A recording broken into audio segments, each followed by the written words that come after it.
Assalamualaikum warahmatullahi wabarakatuh. Jumpa lagi dengan saya, Bu Ii, Guru SD. Bagaimana kabar kalian hari ini? Saya harap kalian selalu sehat dan berbahagia bersama orang-orang yang kalian sayangi. Hari ini kita akan belajar tentang tema 7, subtema 2 dan 3 dengan muatan IPS, yaitu peristiwa kebangsaan sekitar proklamasi. Karena subtema 2 kan yang kemarin belum saya jelaskan, jadi saya gabung jadi satu di sini ya.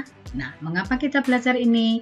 Supaya itu kalian bisa mengetahui dan mengenali sejarah-sejarah yang terjadi di Indonesia. Nah, pertama kita akan membahas tentang peristiwa penting seputar proklamasi kemerdekaan. Nah, kalian mungkin tahu bahwa Indonesia itu dijajah oleh Belanda selama 350 tahun dan dijajah Jepang selama 3,5 tahun. Nah, di akhir masa-masa Jepang inilah Indonesia bisa merdeka. Akhir tahun 1944, kedudukan Jepang waktu ini masih menjajah Indonesia ya. Jepang dalam perang Pasifik semakin terdesak, jadi kedudukan Jepang semakin terdesak. Jepang menegaskan kembali janjinya untuk memberikan kemerdekaan kepada bangsa Indonesia. Jadi karena dia terdesak, akhirnya dia menegaskan kembali untuk memberi kemerdekaan kepada Indonesia. Oleh karena itu, pada tanggal 1 Maret 1945, ini Jenderal Letnan Jenderal Umakichi Harada, pimpinan Jepang, mengumumkan pembentukan BPUPKI. Apa itu BPUPKI?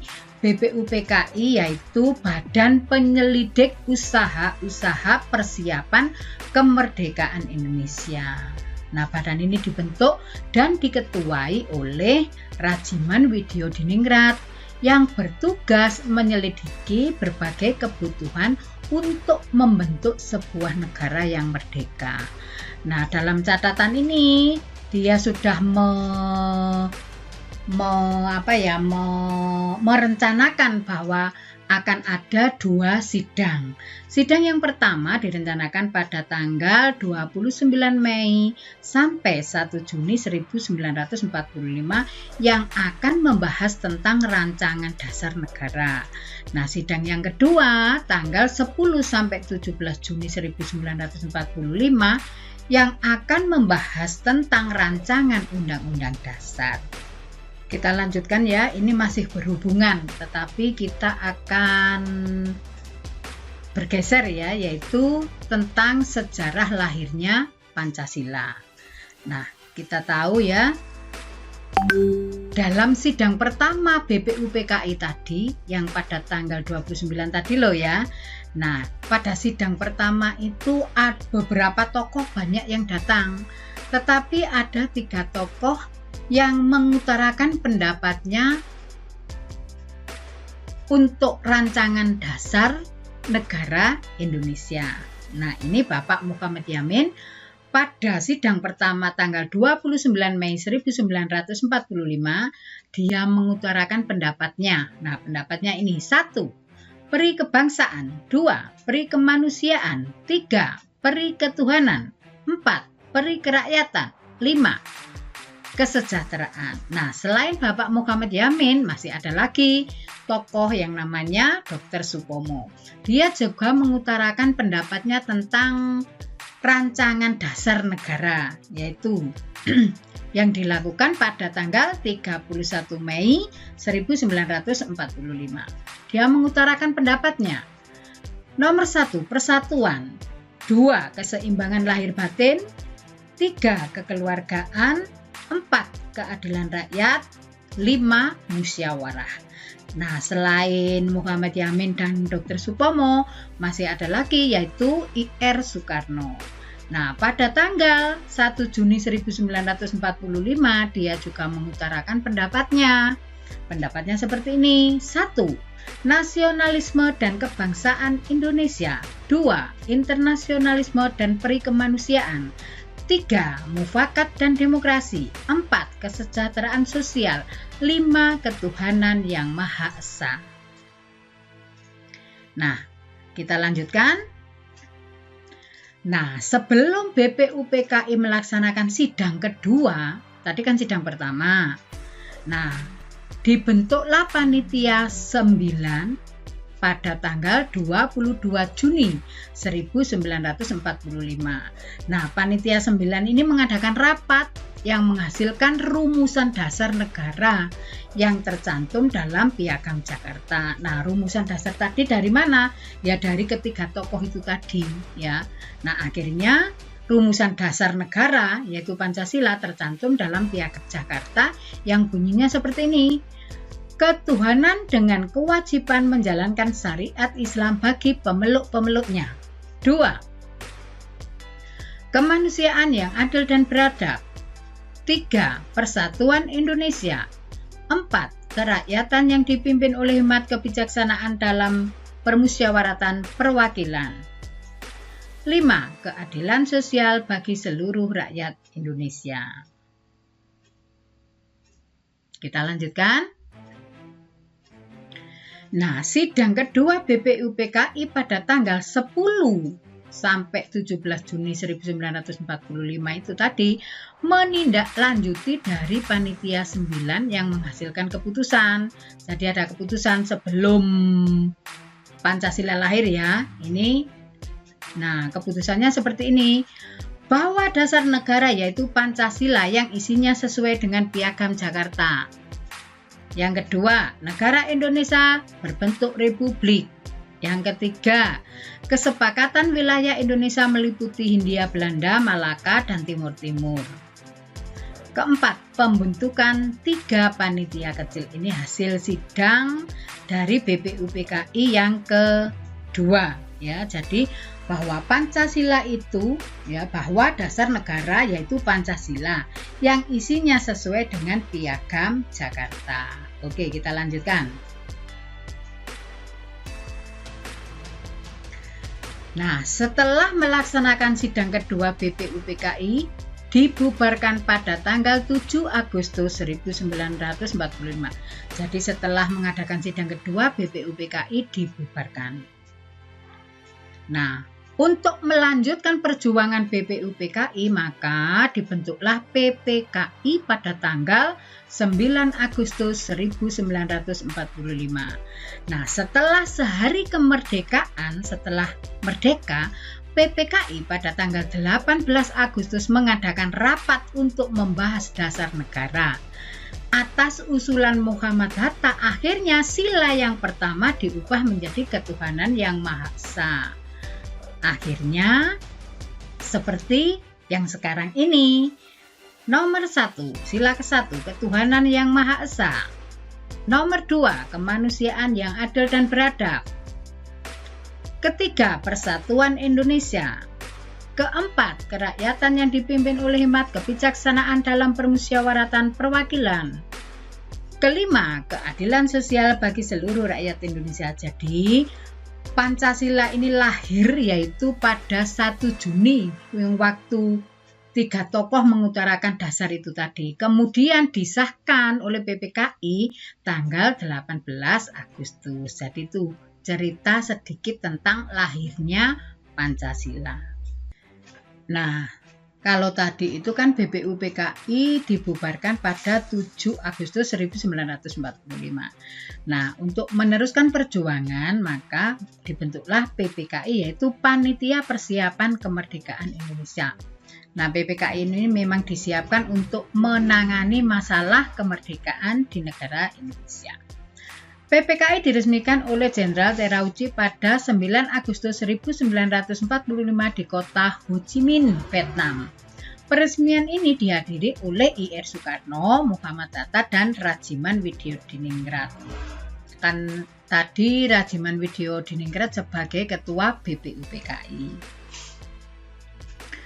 PPKI diketuai oleh I.R. Soekarno dengan DRS Muhammad Hatta sebagai Wakil Ketua.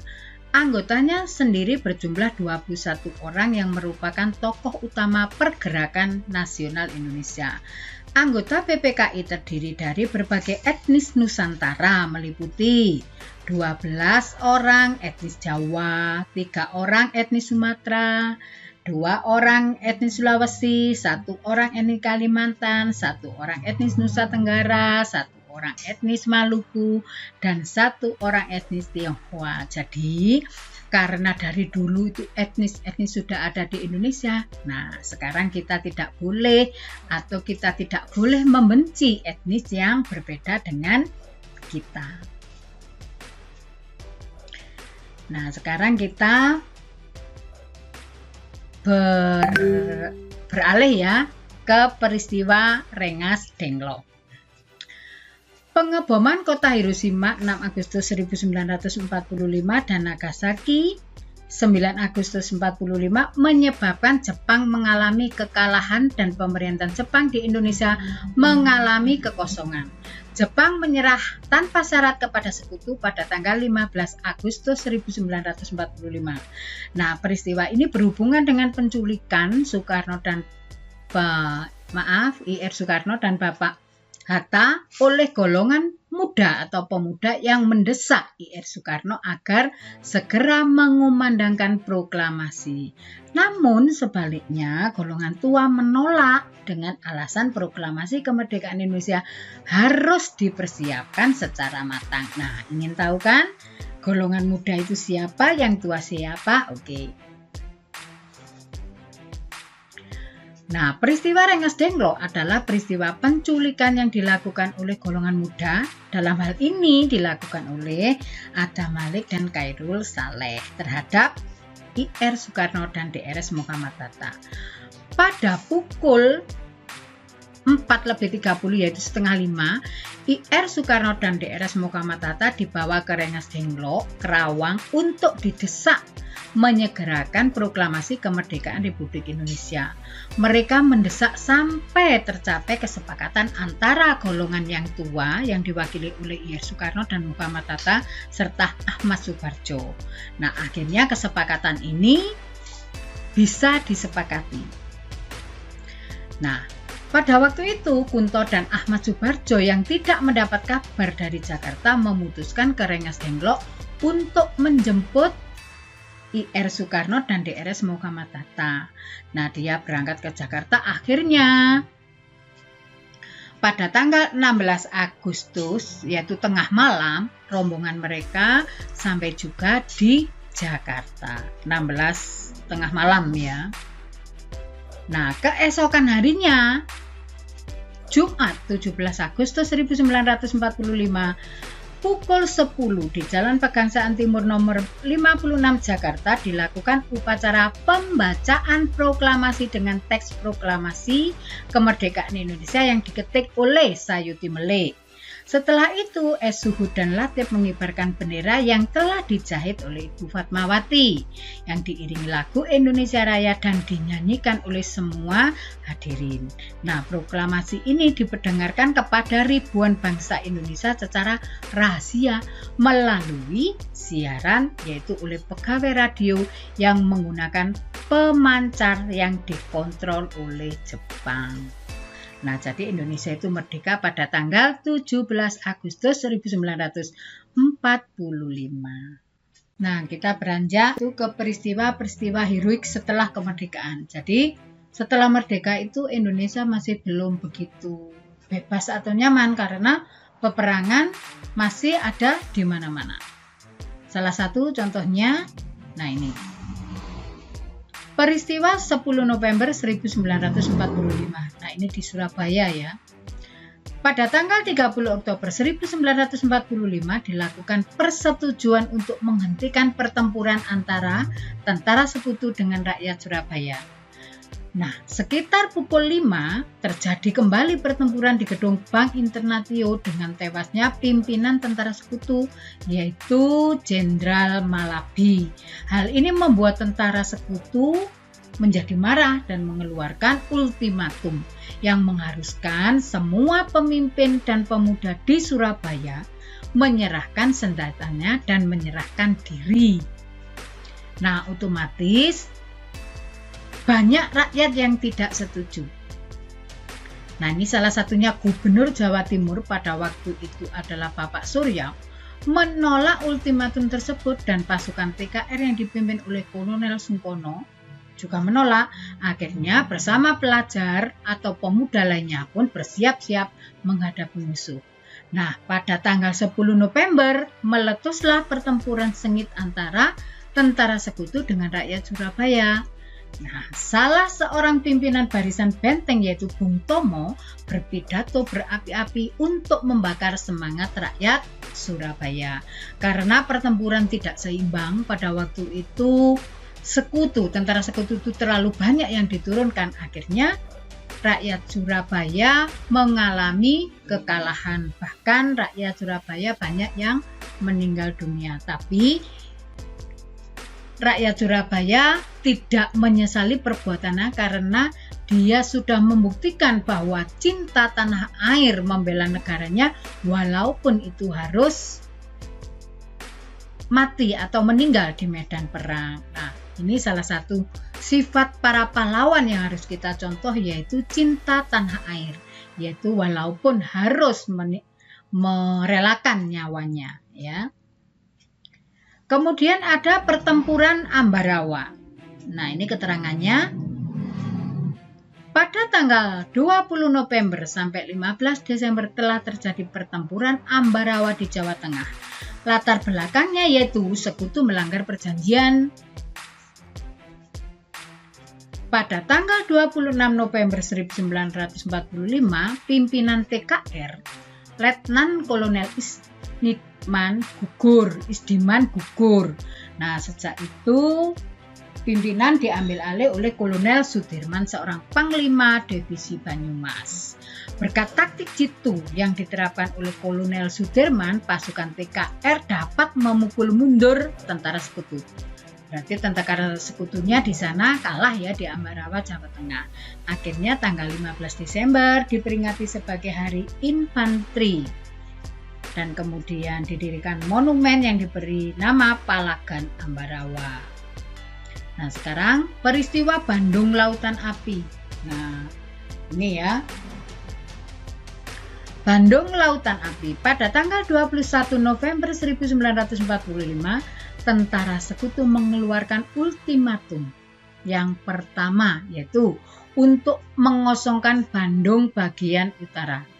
Nah, peringatan ini atau ultimatum ini tidak dihiraukan oleh rakyat Bandung sehingga terjadi pertempuran yang mengakibatkan rakyat Bandung itu kalah atau jatuh ke tangan sekutu. Kemudian banyak yang mundur ke Bandung Selatan. Pada tanggal 23 Maret 1946, tentara sekutu kembali mengeluarkan ultimatum yang kedua, yaitu untuk mengosongkan Bandung bagian selatan.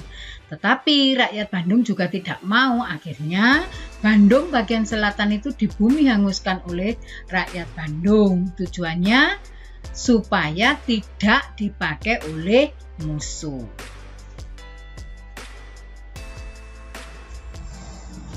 Nah, sekarang proses terbentuknya NKRI, yaitu Negara Kesatuan Republik Indonesia. Nah, kita tahu tadi bahwa BPUPKI dibubarkan tanggal 7 Agustus, kemudian PPKI dibentuk pada tanggal 9 Agustus, yang diketuai oleh IR Soekarno. Memiliki beberapa tugas utama, yaitu 1. Meresmikan pembukaan dan batang tubuh Undang-Undang Dasar 1945. 2. Melanjutkan hasil kerja BPUPKI. 3. Mempersiapkan segala sesuatunya yang berhubungan dengan masalah ketatanegaraan bagi negara baru, yaitu Indonesia. Nah, untuk menjalankan tugas-tugasnya, maka PPKI menggelar beberapa sidang. Sidang yang pertama yaitu tanggal 18 Agustus 1945, hasilnya seperti ini. Menetapkan dan mengesahkan Undang-Undang Dasar 1945. Memilih dan mengangkat IR Soekarno dan Muhammad Hatta sebagai Presiden dan Wakil Presiden Indonesia. Kemudian tanggal 19 Agustus 1945, membentuk ini sidang PPKI ya Mas Yan, itu hasilnya membentuk 12 kementerian dan 4 menteri negara. Membagi wilayah Indonesia menjadi 8 provinsi yang dipimpin oleh seorang gubernur. Nah, pada tanggal 22 Agustus 1945 yaitu membentuk Komite Nasional Indonesia Pusat yang disingkat KNIP ya sebagai pembantu presiden sebelum lembaga-lembaga negara sesuai Undang-Undang Dasar 1945 secara resmi. Membentuk 3 badan sebagai wadah perjuangan yaitu KNI, PNI, dan BKR. Nah, sekarang tema 7 subtema 3. Kegiatan pembangunan untuk mengisi kemerdekaan. Tujuan dan cita-cita Indonesia tercantum dalam Pancasila dan Undang-Undang Dasar 1945 yaitu mewujudkan keadilan dan kemakmuran yang merata bagi rakyat Indonesia, material maupun spiritual. Tujuan dan cita-cita tersebut menjadi dasar pembangunan nasional Indonesia setelah merdeka. Pembangunan dapat diartikan sebagai suatu proses yang dilakukan oleh manusia untuk memperbaiki tingkat kehidupan secara material maupun non-material atau spiritual. Usaha untuk menciptakan kemakmuran dan kesejahteraan rakyat yang hasilnya dapat dinikmati oleh seluruh rakyat secara adil dan merata. Berdasarkan tingkat ekonominya, Indonesia tergolong negara berkembang. Oleh karena itu, bangsa Indonesia masih perlu pembangunan secara menyeluruh di berbagai bidang, baik bidang ekonomi, sosial, budaya, dan politik. Nah, ini contoh pembangunan bendungan yang bertujuan untuk memenuhi kebutuhan air masyarakat, pembangkit tenaga listrik, mencegah banjir, dan tempat wisata. Nah, ini adalah contoh pembangunan jembatan yang bertujuan sebagai sarana transportasi yang menghubungkan masyarakat dan mendorong pemerataan. Nah, sekarang kita pindah lagi upaya melestarikan kebudayaan bangsa Indonesia. Sikap yang bisa diambil untuk menghargai dan menghormati budaya lain adalah tidak membangga-banggakan budaya sendiri, tidak menjelek-jelekan budaya orang lain, mau menikmati pertunjukan budaya daerah lain, mau mempelajari budaya daerah lain. Nah, akhirnya selesai sudah pembelajaran kita hari ini, yaitu tema 7, subtema 2 dan 3. Ya, jika Bu I punya salah kata, salah ucap, dan salah tulis, Bu I minta maaf. Saya akhiri. Wassalamualaikum warahmatullahi wabarakatuh.